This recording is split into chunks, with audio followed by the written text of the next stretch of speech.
തങ്ങൾ ഒരുപാട് സ്നേഹിക്കുന്ന ജീവിത പങ്കാളിയുടെ എക്സ്ട്രാ മാരിറ്റൽ റിലേഷൻഷിപ്പ് തിരിച്ചറിയുമ്പോൾ മാനസികമായിട്ട് തളർന്ന് കൗൺസിലിങ്ങിനായി വരുന്നവരുടെ എണ്ണം ഇന്ന് കൂടി വരികയാണ്. ഇങ്ങനെ എക്സ്ട്രാ മാരിറ്റൽ റിലേഷൻഷിപ്പിൽ പോകുന്ന പലരും പറയാറുണ്ട്, എൻ്റെ റിലേഷൻഷിപ്പ് വെറും ഒരു കാഷ്വൽ ഫ്ലേട്ടിംഗ് ആയിരുന്നു, നത്തിങ് മോർ ദാൻ ദാറ്റ് എന്ന്. നിങ്ങളുടെ റിലേഷൻഷിപ്പ് ഫിസിക്കൽ ആയിക്കോട്ടെ, ഇമോഷണൽ ആയിക്കോട്ടെ, വെറും കാഷ്വൽ ഫ്ലേട്ടിംഗ് ആയിക്കോട്ടെ, നിങ്ങൾ നിങ്ങളുടെ ദാമ്പത്യത്തിൻ്റെ അടിസ്ഥാന പ്രമാണമായ വിശ്വാസത്തിനെയാണ് കാറ്റിൽ പറത്തി കളഞ്ഞതെന്ന് നിങ്ങൾ തിരിച്ചറിയുക. ഇങ്ങനെ അവിഹിത ബന്ധം തിരിച്ചറിയപ്പെടുന്ന റിലേഷൻഷിപ്പിൽ മുന്നോട്ട് വർക്ക് ചെയ്യണോ എന്നോ അതോ ഈ റിലേഷൻഷിപ്പ് ഇവിടെ അവസാനിപ്പിക്കണമോ എന്ന തീരുമാനമെടുക്കാൻ നിങ്ങൾക്ക് കുറച്ച് സമയം വേണ്ടതായിട്ട് വരുന്നു. വളരെ ആലോചിച്ച് മാത്രം എടുക്കേണ്ട ഒരു തീരുമാനമാണിത്. ആയതുകൊണ്ട് തന്നെ ഇത്തരത്തിലുള്ള ഒരു പ്രശ്നം നിങ്ങളുടെ ദാമ്പത്യത്തിൽ വരുമ്പോൾ നാട്ടുകാരെയും വീട്ടുകാരെയും ഒക്കെ അറിയിച്ച് ആദ്യം തന്നെ ഇത് കൂടുതൽ കോംപ്ലിക്കേറ്റഡ് ആക്കാതിരിക്കുവാൻ ശ്രദ്ധിക്കേണ്ടിയിരിക്കുന്നു.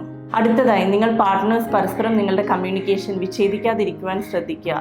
തീർച്ചയായും നിങ്ങൾക്ക് അംഗീകരിക്കാനും ഉൾക്കൊള്ളാനും പറ്റാത്ത കാര്യമാണ് നിങ്ങളുടെ ജീവിതത്തിൽ നടന്നിട്ടുള്ളത്. എന്നിരുന്നാലും ഇനി പ്രോപ്പറായിട്ടുള്ള ഒരു ഡിസിഷൻ എടുക്കണമെങ്കിൽ ആ വ്യക്തിയുമായിട്ടുള്ള കമ്മ്യൂണിക്കേഷൻ നിങ്ങൾക്ക് തുടർന്നേ പറ്റുള്ളൂ എന്ന് മനസ്സിലാക്കുക. ഇനിയും വഞ്ചിക്കപ്പെടുമോ എന്ന പേടി കാരണം നിങ്ങൾ നിങ്ങളുടെ റിലേഷൻഷിപ്പിൽ വർക്ക് ചെയ്യാതെ പോകരുത്.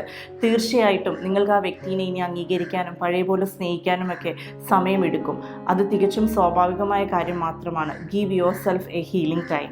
ഇനിയും ഇങ്ങനെ ഹീലിംഗ് പ്രോസസ്സിലൂടെ പോകുന്ന നിങ്ങളുടെ പങ്കാളിയെ ഒന്നും സംഭവിക്കാത്ത മട്ടിൽ ബാക്ക് ടു നോർമൽ ആകാൻ ഫോഴ്സ് ചെയ്യാതിരിക്കാൻ മറ്റേ പാർട്ട്ണറും ശ്രദ്ധിക്കേണ്ടിയിരിക്കുന്നു.